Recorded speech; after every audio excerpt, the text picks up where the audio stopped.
Built for agriculture and powered by Farm Credit, AgDirect's financing terms are among the most flexible in the ag equipment business, matching the income stream of ag producers. Discover why more dealers and their customers are choosing AgDirect to finance, lease, and refinance ag equipment by visiting agdirect.com. I'm Managing Editor Kim Schmidt. Welcome to On the Record. Here's an update on what's currently impacting the ag equipment industry.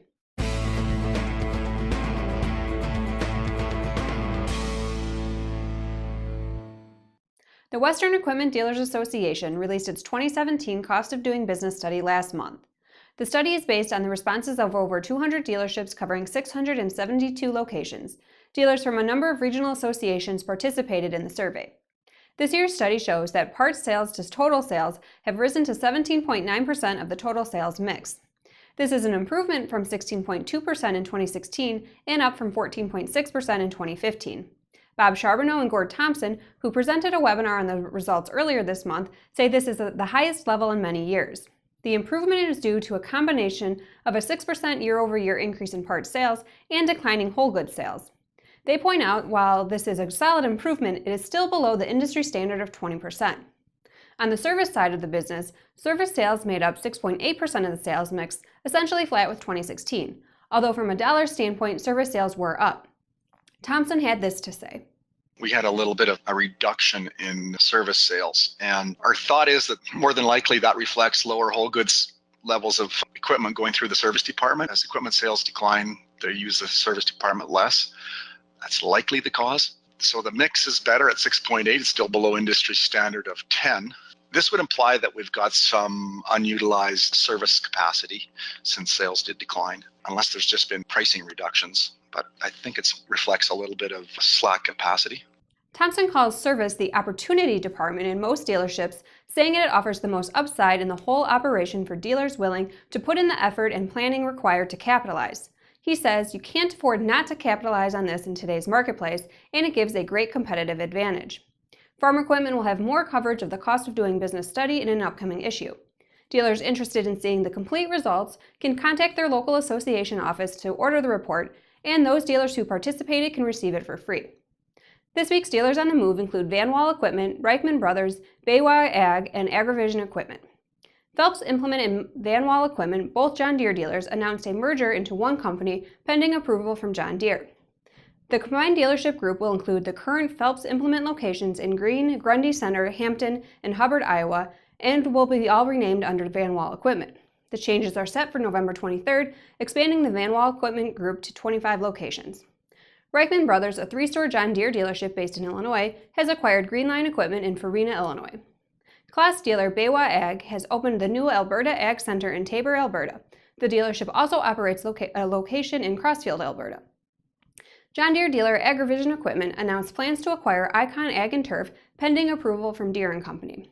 The acquisition would add 5 more locations to the AgriVision dealership group, with stores in Dune, Lawton, Ironton, Lamars, and Paulina, Iowa. AgriVision already operates 10 locations across southeast Iowa, northwest Missouri, and southeast Nebraska. Now here's Jack Zemlicka with the latest from the Technology Corner.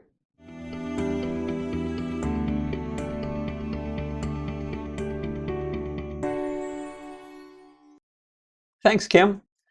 During the last several years, a growing majority of dealers have either established a separate department for precision farming or designated a precision farming specialist as the primary salesperson for ag technology.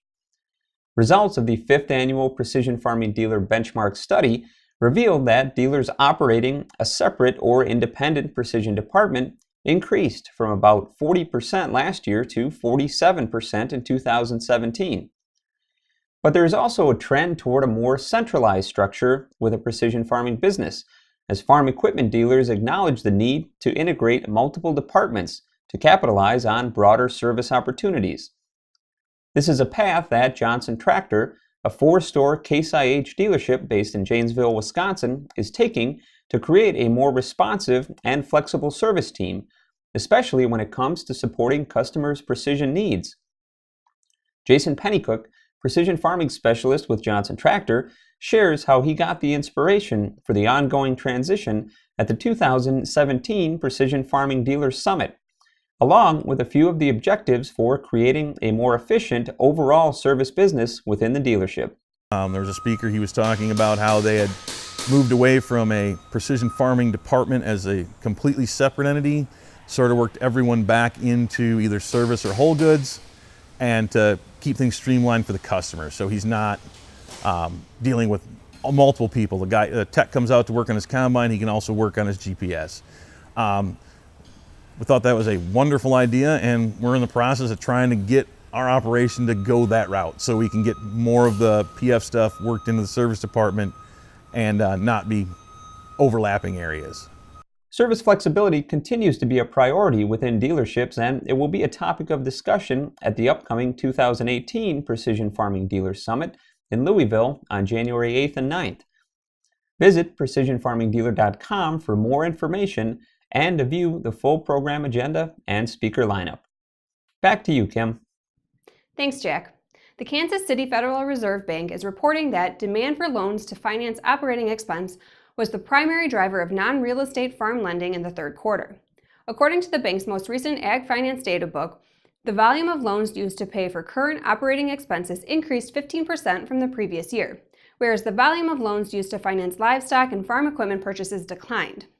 Operating loans have continued to account for a rising share of commercial banks' farm loan portfolios in recent years, says Nathan Kaufman, co-author of the report. In fact, operating loans have accounted for nearly 60% of the total volume of non-real estate farm loans over the past 4 quarters, the highest in the 40-year history of the banking survey. At the same time, the share of other loans, including those for ag machinery, has fallen to levels not seen since the early 1990s. Low farm profit margins have caused bankers to gradually raise interest rates on loans used to finance operating expenses. Farm machinery, feeder livestock, and other livestock have increased about 50 to 75 basis points from the previous year. Although current rates remain historically low, interest rates on operating loans have increased about a full percentage point since the lows observed in 2015. Despite the struggling farm economy, loan delinquency rates have remained relatively low. According to the report, in the second quarter, delinquency rates for both real estate and non-real estate farm loans hovered near 2%, but remained less than those of all other bank loans. And while Kaufman noted a slight uptick in delinquency rates on farm loans from a year ago, less than 3% of agricultural banks had a portfolio with more than 5% of loans considered non-performing. According to Ag Equipment Intelligence's 2018 Dealer Business Outlook and Trends report, 46.5% of North American dealers project new equipment sales revenue to improve in 2018 versus 2017. Breaking it down further, nearly 47% of U.S. dealers are forecasting sales to improve by 2% or more in 2018, and about 45% of Canadian dealers are anticipating an increase. While the two groups are relatively in line with each other this year, historically, Canadian dealers have had a much more positive outlook for improving sales. Looking back over the last 5 years of the Dealer Business Outlook and Trends reports, Canadian dealers' projections for new equipment sales never hit the low point U.S. dealers hit. Similarly, Canadian dealers also started forecasting a stronger improvement before U.S. dealers did. For example, for 2017, just over 45% of Canadian dealers were predicting new equipment sales to improve by 2% or more. At the same time, just 18.6% of their U.S. counterparts were forecasting growth of 2% or more. The last time U.S. dealers had a better outlook than the Canadians was in 2014, when 40.3% of U.S. dealers were forecasting growth compared to just 33.3% of Canadian dealers. And now from the Implement and Tractor archives. In the mid-1900s, cotton was the last major North American crop still dependent on hand labor.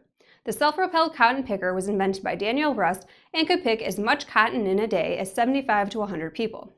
The machine reduced the labor required to pick cotton by 80%, contributing to the Great Migration from the rural South to the northern cities in the 1950s. As always, we welcome your feedback. You can send comments and story suggestions to kschmidt@lestermedia.com. Until next time, thanks for joining us.